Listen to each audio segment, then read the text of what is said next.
Good morning! Wala. Hindi ko lang nagkapira. Kasi hindi nakuha yung answer. Ngayon magbigay man akong panibago.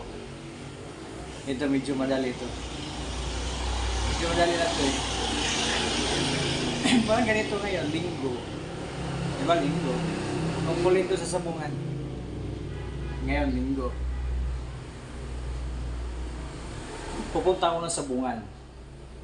Tinawag ko yung kumpare ko. Pare, sama tayo sa sabungan.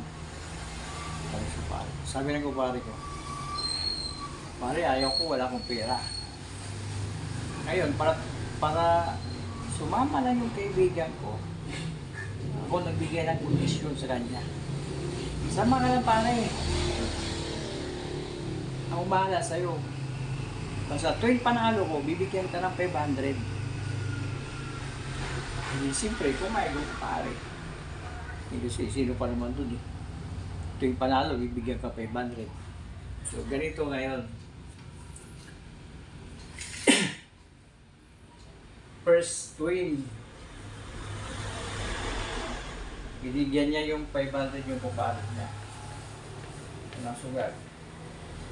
Second win. Binigyan niya all 500 kaya. Third win. Binigyan ulit ng 500. Yung kumpare niya, binigyan ulit ng 500. Magkano na si kumpare niya? Naging 1.5 sa tatlong panalo. Ngayon,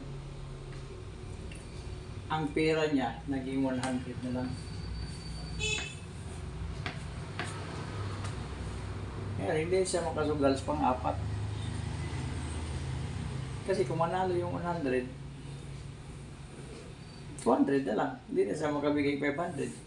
Ang pangako niya sa kumpare niya, tuwing panalo, magbigay ng 500 eh. Dumuwi sila. Mas lamang yung kumpare ko. 1.5 siya niya. Sa akin, isang daan lang. Pero lagi ko panalo.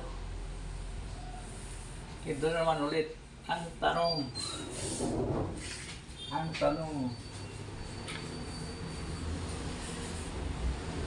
Magkano?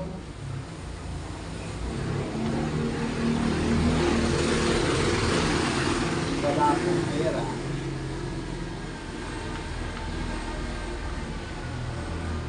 Ang dala kong pera. Yan. Ang tanong ngayon, magkano ang dala kong pera? Lagi ko mananalo, first win, second win, third win sa sabungan. Kumpare ko nagka 1.5 sa akin, isang daan na lang. Hindi na ako pwede sumugal. Wala na akong maibigay kumpare ko eh. Umuwi na kami. Pero nanalo ko lagi. Yan, madali lang yun. Sira no? Sige. Ganun ulit. Sino tatlong tao manalo, maka-answer niyan. May tag-isang daang chikas, 100. Tatlo ah. Pero yung answer nyo, huwag nyo ilagay sa comment section. Tingin nyo sa akin, para hindi na magaya. Kasi pinaghirapan nyo yan ng pag-isipan eh. Eh, comment nyo lang. Okay? Okay. Eh, ganito pala.